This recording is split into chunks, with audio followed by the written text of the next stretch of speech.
Okay, I guess I should have maybe brushed off the dog hair before I turned the camera on. You guys haven't seen my face. I don't even know if I've ever shown my face on this channel so far.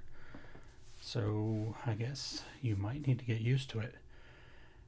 I mentioned in another video that when I started this channel, the purpose was this is really gonna start bothering me. I mentioned that the purpose of this channel was to share my journey learning Zettelkasten.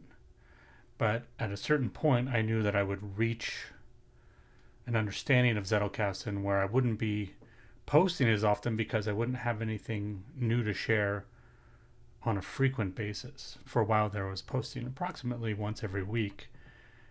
I don't think I'm out of insights on Zettelkasten. I think that I'll always, as long as I use Zettelkasten, have insights on Zettelkasten, but they're certainly not going to be every week. And for a while, I thought about, what am I going to do with this channel when I stop doing that on such a consistent basis? And I didn't know. So I just kind of let it float. And it kind of like the Zettelkasten, it just kind of, ideas just kind of coalesce and everything kind of hit me. I guess it just hit me a few minutes ago, really, the full impact of everything. Not only am I going back to analog note taking in my life, I'm also seeking out as many ways possible in my life to go back to analog. As I just finished typing in the description of this channel, which I renamed from Curly's Notes to Curly's Analog, the digital world promised us a lot of things. Some of those things it delivers on. I think that we can all agree that the maps on our phone with GPS and frequent updates are far superior to paper maps that we have to wait a year or two to update. For example, I live in a place that's still growing. A year ago, my house, it wouldn't have been on a map. So if I were still in the world of paper maps, I would have trouble getting around just simply because not everything would be on the map. And those changes come faster in digital maps. So that's one thing that's actually superior in the digital world. Another thing is encyclopedias. We can get into the whole space thing, but I'm kind of over the whole things take up space thing. In some ways, I kind of wish I had a physical encyclopedia. But the problem with physical encyclopedias is the same as maps. Things change, especially in the fields of science and history. Countries change names, countries get swallowed up by other countries, countries go to war, countries separate, like the Soviet Union separated into so many separate countries. How many years did it take before that encyclopedia was updated? And then you had to go buy it again. So, in that way, digital encyclopedias are superior. The only other things I can think of so far, I've been keeping a list of this. The only other things that I can definitively say are superior in digital form are those two. When you go to a restaurant and they say, we'll text message you when your table's ready, that is superior to Citizen Party of 12, Citizen Party of 12. Far superior text message. And you can wander around. Like if you're in a mall or something, you can go in shops, and when your table's ready, you can beeline for the restaurant. That is superior. And the fourth one I can think of is NCIS and CODIS. These are law enforcement databases. So as far as being able to solve crimes and find missing children, missing people, things like that, multiple jurisdictions being able to communicate with each other in real time is extremely beneficial. So I would not say that paper filing and telephones was superior to that, because it wasn't. In fact, if you are old enough to have watched Unsolved Mysteries when you were younger, or you've discovered it in its life on streaming, on every streaming service available, I'm of the opinion that a considerable amount of those crimes and missing people in those shows would have been solved if they had these networks available to them. A lot of those crimes weren't able to be solved, or they went cold before they got the information because they couldn't communicate with each other. So this is a long way of me saying the digital world promised us a lot, and it hasn't delivered on a lot of those promises. The most pertinent example I can give you is email. Email was the promise that, hey, instead of waiting 3 or 4 days for a letter, you get that letter right away. And the thing about that was it was supposed to save us time. That by getting letters faster and being able to send them to people faster and getting responses faster, we can get done with stuff faster and get it out of the way and then have more time for our actual life. What ended up happening was email ate our life. Email meant expectations grew. Email meant that we spent more time doing things. Email meant that there was no such thing as time off. Email meant, especially when it came onto these digital devices called phones in our pocket, that we were never really off of work. That at any time you could get an email while you're having dinner or playing with your kids in the yard. So, the purpose of this tirade is not to be a Luddite. Luddite being people who think that technology should be destroyed. But rather, I'm taking more a view of something akin to what the Amish take when it comes to technology. No, I don't know this from personal experiences. It's just from me having read things specifically by Kevin Kelly about the Amish. The way they deal with things in their societies is when a new technology looks like something they might want to incorporate, they bring it in. They're actually not afraid of technology. They're just very careful at what they introduce. They bring that technology to the council and they discuss it. Say, cell phones. Is this going to be a net positive or a net negative for us as a community? And then they decide. And then that's the ruling. If they say no, then there's no cell phones. If they say yes, then there's cell phones. Maybe here are the rules with those uses of the cell phones. People might not believe, but there are Amish people with cell phones because they're not actually Luddites. They're just very selective. And that's what I'm trying to be. I'm trying to look at all of the digital things in my life. And I'm trying to ask the question, does this benefit me in comparison to the analog version? Does this make me happier or does this make me unhappy? Does this give me more time or does this take more time away from me?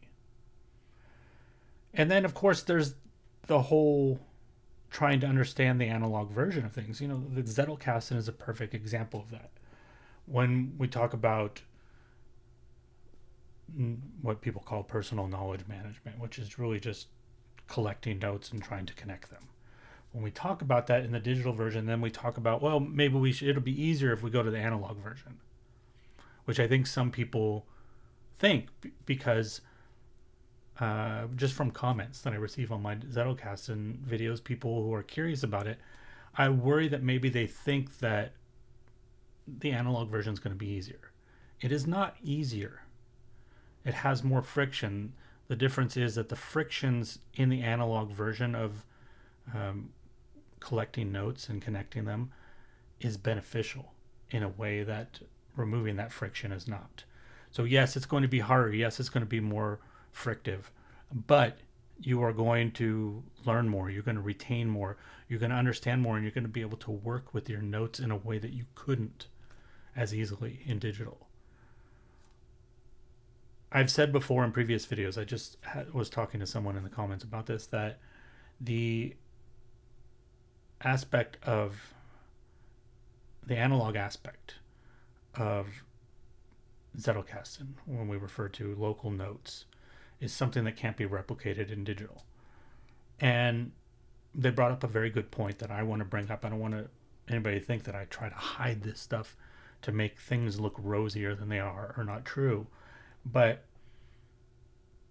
local notes, in other words,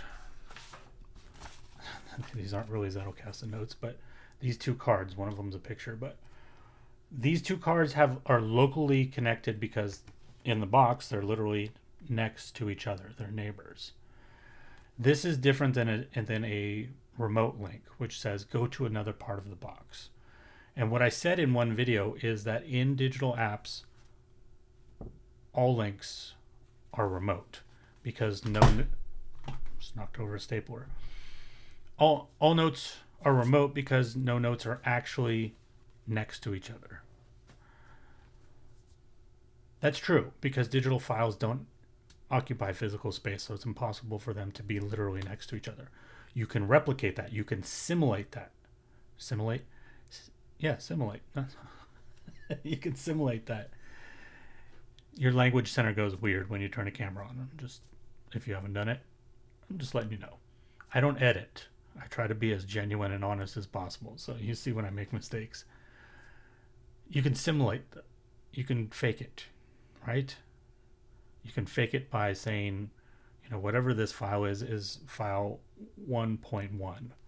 And then the file that you want locally next to it is 1.a. First of all, the problem is you're simulating it. So there's going to be limitations to that. Second of all, naming a file is not the same as putting them next to each other. The reason for that is, especially when we talk about Zettelkasten, the numbering is virtually impossible to change. Once you number a card something, if you've put it into your index, you're asking for heartache if you think you're going to go through your entire index and change that number in all the places that it's referenced, and then go through all your cards and change all the places you've remotely linked to that address. So because of that, once a card is placed in its location, veritably, it is there. That is the place where it is. That's why the system is so accepting of error. It has to be. So this is not supposed to be a Zettelkasten video, but I want to make that clear, because what I'm saying here is there's something, as I said to the person who left the comment, there's something ineffable, something I can't really put into words that will make sense, complete sense, of why this physical locality is different. It just is. At a certain point, when you collect enough of branching cards in a physical system, you can grab a stack. There is no grabbing a stack in digital. And the way that things stack in the physical box is going to be different than the way they quote unquote stack in the app, because the way they stack in the app is always going to be a linear line, but you can change the name of those files at any point. You can resort them in any way as well. There's not the same definitiveness to them as well. The definitiveness is a purely analog thing. In some ways it causes problems because maybe you don't want that there anymore. Too bad, it's there. But because of that, your mind starts to map onto the reality of that. Remember, that's what our brain is meant to do. When we talk about the analog world, our brain is meant for the analog world. Our brain is meant to, if you walk into this room that I'm in 20 times, eventually it's going to click.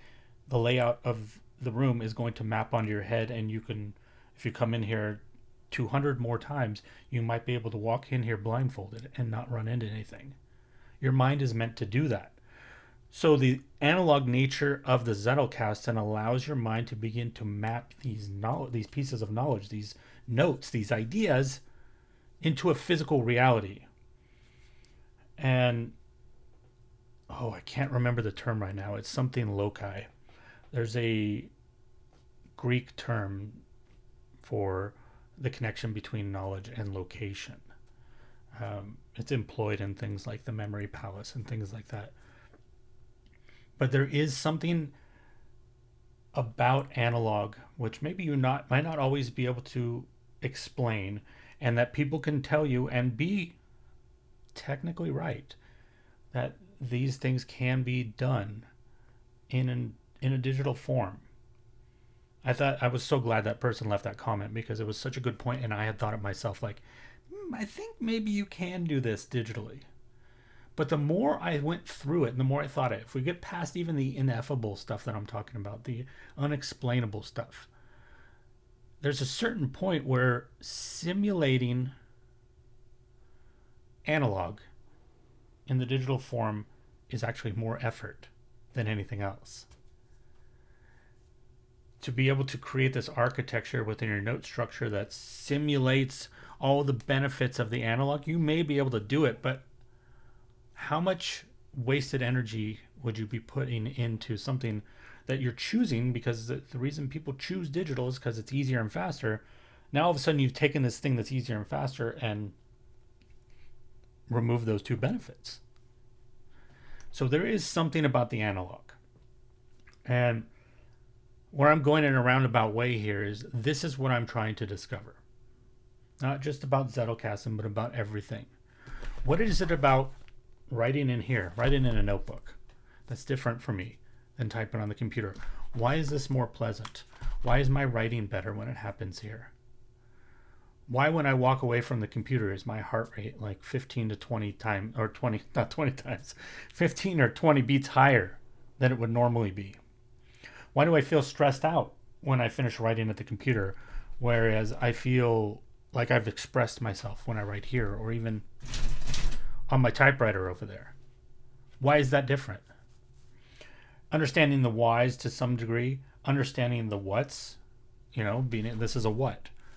How would I prefer to journal? Right here. I don't like journaling on the computer.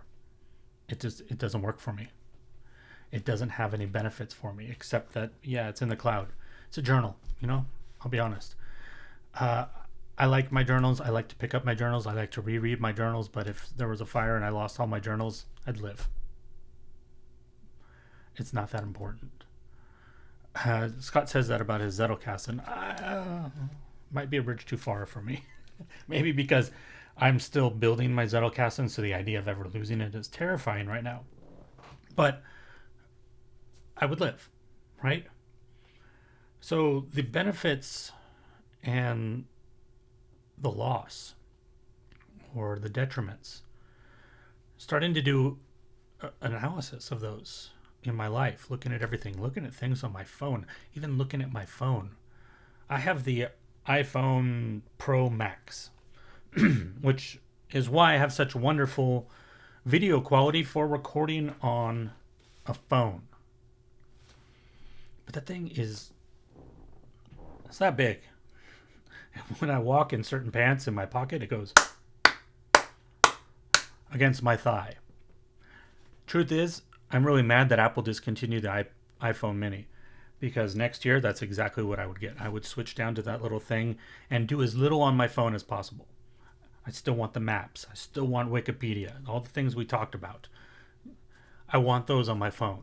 But everything else that I can do in the physical world, I want to do that. I want the screen time on my phone to tell me every week that I'm living 90%, 95% in the physical world and not in my phone, picking it up. I think they say the average person picks up their phone 2,600 times a day. Actually, sorry, that's not pick up. Touches their phone 2,600 times a day. I think it's just in the hundreds, I think it's like 600 times a day you pick it up. I don't want that. So going forward, Zettelkasten is still going to exist here. It's going to be a playlist. So when I'm talking Zettelkasten, there's going to be a playlist for the Zettelkasten. Anything else I do on here, which I actually thought I was going to get around to, starting to get a frog in my throat. I thought I was going to get around to talking about some of the stuff I've been doing in my journals. I didn't think I had as much to say about this intro as I do. And speaking of analog, if you see that fuzziness on the side of the screen, it's because my light is right there. And I actually have a Post-it stuck on my phone to create a shield from the glare. So that's where we're going as we go forward. Curly's analog. Zettelkasten's not going anywhere. It's going to be the heart of all of this because, number one, Zettelkasten is the catalyst for me to begin examining my life and looking for more analog methods. And as I see more and more people interested in analog note-taking, I know there are other things in life that they're interested in more analog too. We're all starting to feel that pull back into reality. I covered once already. I talked about how I've been using a physical calendar. We'll talk about that a little bit more later too. how that's been going, iterations of it, what's going on with that. Those are the type of things we're going to talk about. I also want to tell you, I have another YouTube channel. It is called Curly's Curated. Mostly I do EDC gear over there. You know, like knives, pocket knives, bags, stuff I carry around with me as I go around, tools, things like that. That's a part of this too. That's a very big part of analog, but it's a completely different audience. So there's separate channels, and that channel actually pre-existed this one. But if you're looking for more stuff like that, that's a place where you can find that. That's probably not going to show up here. I also have a newsletter called Read or Die a Slave. It's really just a personal blog, in a sense. When I feel like writing something, I feel inspired that there's something I have to get out there. I write it there, or sometimes I just record audio as a podcast.